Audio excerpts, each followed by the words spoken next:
Jai Hind students, class 11th, miscellaneous exercise on chapter 9, question number 9. The first term of a GP is 1. The sum of the third term and fifth term is 90. Find the common ratio of GP. तो ये तो बच्चों काफ़ी easy question है, ठीक है, और इसलिए मैंने इसको आपके लिए सॉल्व भी करके रखा है। हिंदी में है, किसी गुणोत्तर श्रेणी का प्रथम पद 1 है, तीसरे एवं पांचवें पदों का योग 90 हो तो गुणोत्तर श्रेणी का सार अनुपात ज्ञात कीजिए। Now, here is the solution of question number 9. A is equal to 1, A3 plus A5 is equal to 90. R you have to find, ठीक है, R आपको ज्ञात करना है। A3 plus A5 बराबर 90 तो दे रखा है। A3 मीन्स थर्ड टर्म क्या होता है बेटा, AR स्क्वायर, है ना। फिफ्थ टर्म क्या होता है, AR to the power 4 is equal to 90। अभी A कितना है, 1, है ना, 1 रख दीजिए तो क्या हो गया, R square plus R to the power 4 is equal to 90। अब आप इसको प्रॉपरली मतलब डिक्रीजिंग ऑर्डर में स्टैंडर्ड फॉर्म में लिख लीजिए, पहले 4 पावर फिर 2 पावर फिर कांस्टेंट हो गया। अब आप आर स्क्वायर को ले लो एक्स, ठीक है।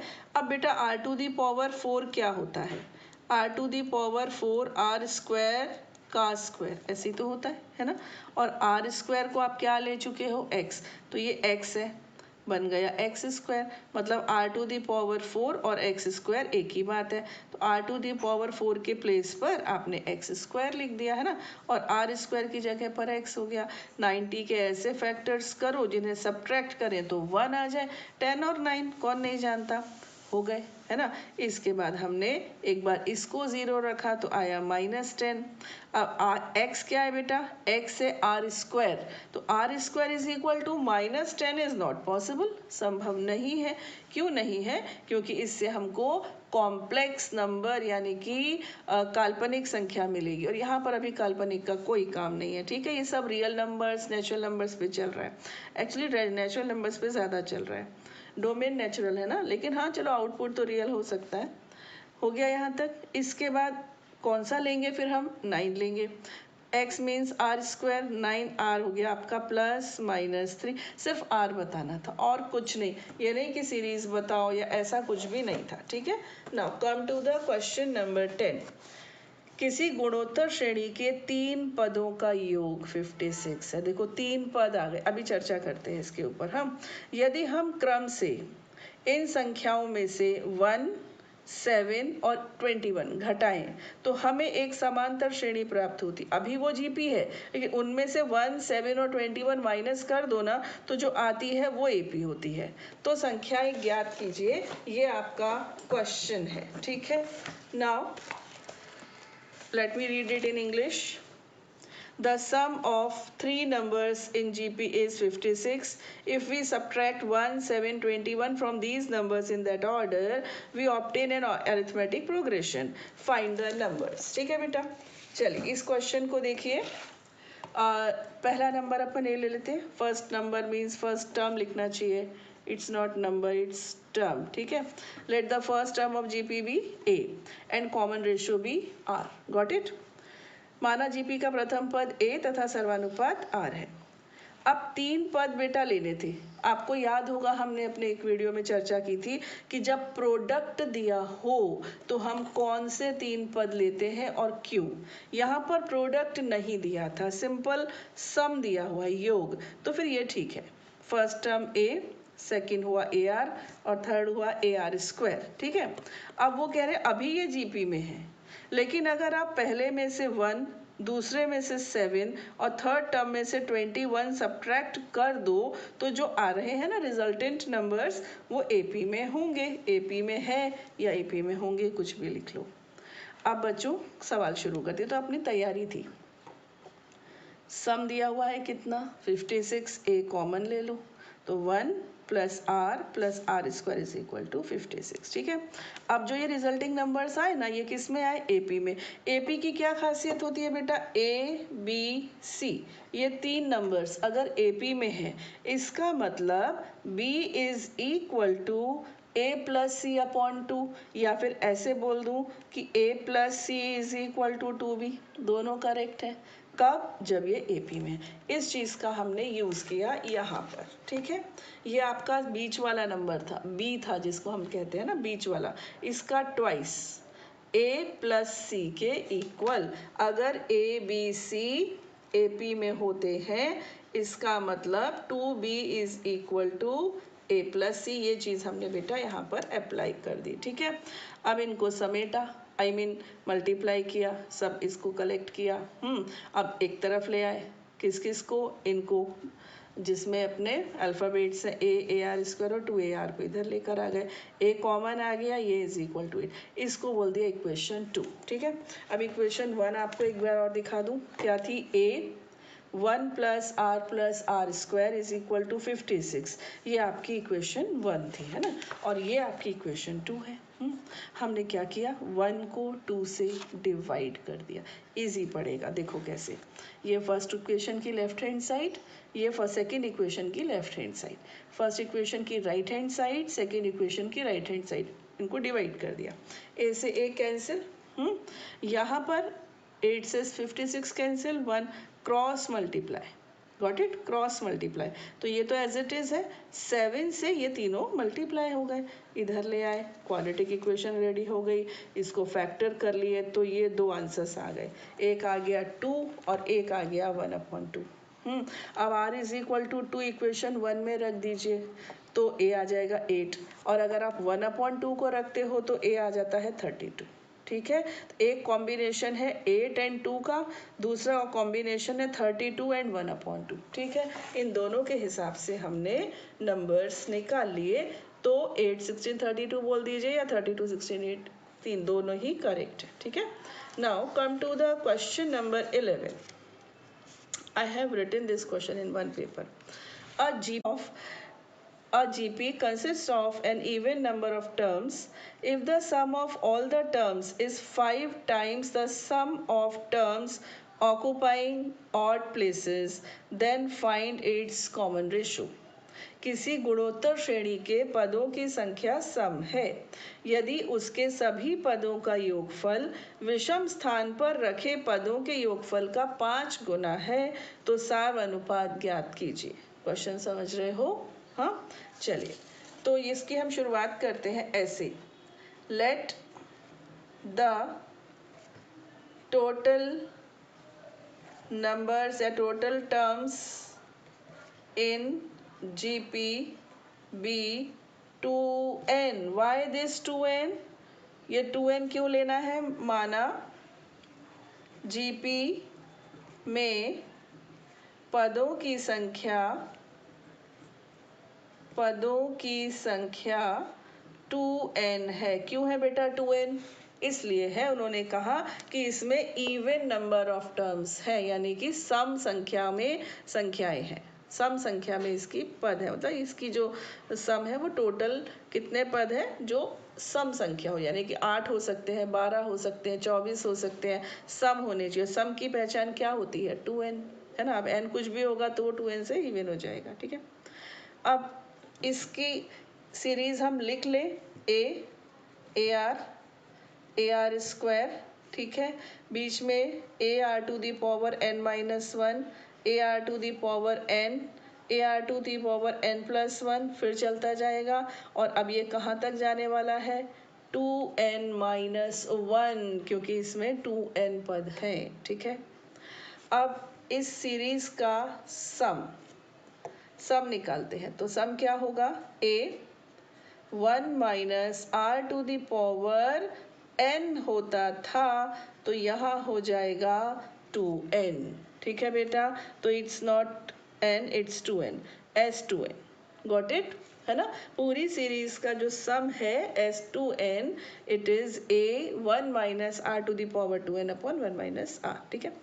अब यहाँ पर लिखेंगे टर्म्स एट ऑड प्लेसेस, ठीक है। हिंदी में लिखेंगे विषम स्थानों के पद, ठीक है।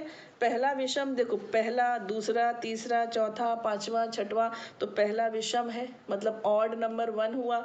दूसरे को हम सम बोलेंगे, है ना, इवन बोलेंगे। तीसरे को हम विषम बोलेंगे। तो पहले आएगा बेटा ए, इसके बाद कौन आएगा, ए आर स्क्वायर, ये फर्स्ट, फिर थर्ड, सेकंड नहीं आएगा, फोर्थ नहीं आएगा, फिफ्थ आएगा। फिफ्थ में कौन होगा, आर टू द पावर 4, ठीक है। और इसमें कितने टर्म्स होंगे, n टर्म्स होंगे। क्यों होंगे बेटा, देखो अगर किसी सीरीज में 25 टर्म्स हैं, मान लो 25 नहीं 26 ले लो, अगर किसी सीरीज में 26 टर्म्स हैं, ठीक है, तो 13 टर्म्स ऑड प्लेसेस पर होंगे और 13 टर्म्स इवन यानी कि विषम स्थान पर होंगे, और यहाँ से बोले तो सम, ठीक है ना। किसी श्रेणी में 50 पद है तो 25 ऑड होंगे, 25 इवन टर्म्स होंगे। ऐसे ही यहाँ पर कितने थे, 2n, तो 2n में से n होंगे ऑड, ठीक है, और n होंगे इवन। ऑड कितने होंगे, n, तो ये ऑड प्लेसेस के हैं, कितने हो गए, n। अब इसका r में फर्क पड़ गया, a तो बेटा a रहा, लेकिन r देखो ना, r स्क्वायर हो गया, एक चीज में फर्क पड़ गया। तो यहाँ लिख देंगे its common ratio will be what, r square, या करके दिखा दें, a r square upon a, it is r square, ठीक है। इसका सर्वानुपात होगा, इसका सर्वानुपात होगा, कितना होगा, r स्क्वायर, ठीक है। अब सम निकालते हैं, a आर टू दी अच्छा सॉरी, दो ही वाला लगाया था ना, वही लगा दो यहाँ पर, a 1 minus R square to the power n, देखो r स्क्वायर है इसका कॉमन रेशो, उसकी पावर n upon 1 minus R square, ठीक बेटा, अभी क्लियर है ये। अब रिलेशन क्या दिया है, ये जो सम ऑफ ऑल टर्म्स था, सम ऑफ ऑल टर्म्स, ये 5 गुना है sum of terms occupying odd places, ठीक है ना। तो ये जो तुम्हारा S2n था, बारिश हो रही है बाहर, आपको आवाज आ रही होगी, 5SN, ठीक है, n टर्म्स के सम का 5 टाइम्स, ओके। पुट कर देते हैं, a 1 minus r to the power 2n upon 1 minus r is equal to 5 times a 1 minus, देखो ये 2 की और पावर n हो गई तो 2n हो गया ना ये, अपॉन 1 माइनस आर स्क्वायर, देखो a से a कैंसिल और ये भी कैंसिल, ठीक है। 1 upon 1 minus R is equal to 5 upon, ये आपका a square minus B square है एक तरह से, है ना, a plus B a minus B, ये कैंसिल हो गया, ये आपका आ गया 1 plus R is equal to 5, that means R is equal to 4, ठीक, समझ गए। यहाँ से देखो बेटा 1 माइनस आर स्क्वायर को a plus B a minus B से ओपन कर दिया, ये कैंसिल हो गया और इस तरह से आर आ गया आपका 4, ठीक है ना। Now come to the question number 12, here it is question number 12, the sum of the first 4 terms of an AP is 56, किसी AP के, ध्यान रखना AP, शुरू के 4 पदों का योग, चलो 56, the sum of the last 4 terms is 112, if its first term is 11 then find the number of terms, एक समांतर श्रेणी के प्रथम 4 पदों का योगफल 56 है, अंतिम 4 पदों का योगफल 112 है, यदि इसका प्रथम पद 11 हो तो पदों की संख्या ज्ञात कीजिए। कितना तो सरल है। तो सबसे पहले हम लिखेंगे, माना इस श्रेणी का प्रथम पद a तथा सर्वांतर d है, इतना बेटा हम लिख लेंगे, ठीक है। इसके बाद आपको शुरू के 4 पदों का योग a plus d, a plus 2d and a plus 3d, ठीक, ये कितना गिवन है, इट इज गिवन 56, तो ये हो गया 4a plus 6d is equal to 56, 2 can be taken out, 2a plus 3d is equal to 56. It will become equation number 1. और सुन लीजिए, इसमें आपको फर्स्ट टर्म 11 ये भी दे रखा है, ये तो कितना इजी हो गया है ना। फर्स्ट टर्म 11 ये भी दे रखा है, तो अभी इसको लिख दें, चलो लिख देते हैं, फिर ये हटा दो, इसको 1 हटा दो। 11 से हो गया 22 plus 3d is equal to 56, 3d is equal to 34, d is equal to 34 upon 3। Got it. Now नहीं, यहाँ पर हमने 2 से कैंसिल इसको किया, इसको नहीं किया, ये हो जाएगा 28। कुछ अटपटा सा लग रहा था, 28 ठीक है। और ये 28 माइनस 22 से आएगा 6, और 6 अपॉन 3 विल बिकम 2। ठीक हो गया ये। इसके बाद हमको कहा है कि सम ऑफ लास्ट 4 टर्म्स, तो लास्ट टर्म क्या होगा बेटा, a plus N minus 1d, ये लास्ट है ना। सेकेंड लास्ट क्या होगा, a plus N minus 2d, ये सेकेंड लास्ट हो गया। थर्ड लास्ट क्या होगा, a plus N minus 3d, है ना। और फोर्थ लास्ट क्या होगा, a plus N minus 4d। ठीक, और इनका सम हमको गिवन है 112। अभी कितना हुआ, 4a तो हुआ, चलो हाँ, प्लस यहाँ से हमने लिया d कॉमन, ओके। ये मिला मुझे n माइनस 4, फिर मुझे मिला n minus 3, then n minus 2, then n minus 1, 4 into 11, ठीक है। प्लस ये हो गया 1 2 3 4, तो हो गया 4n, 7 2 9 और 1 10, माइनस 10, है ना। और डी भी हम प्राप्त कर चुके हैं, कितना, 4। और यहाँ पर क्या मैंने लिखा, फर्स्ट टर्म ए, चलो लिख लिया, लेकिन ए तो 11 दिया ही था, इसको हम पूरे क्वेश्चन को 11 से ही स्टार्ट कर सकते थे, वो नहीं आया माइंड में, चलिए कोई नहीं। ये हो गया 44 प्लस, मल्टीप्लाई कर दो ना करो आपकी चॉइस है, कर दिया, चलो ये इजी था इसलिए। अब इस तरह से 8n plus 24 is equal to 112, ठीक। 8n is equal to 112 minus 24, 8n is equal to 88, तो आपका n आ चुका है 11, and it will be your sweet answer, है ना। तो ठीक है, 4 सम्स बहुत है इस वीडियो में, आगे के सम्स हम लेंगे अगले वीडियो में, ठीक है। Till then enjoy your life, stay healthy, stay happy, जय हिंद।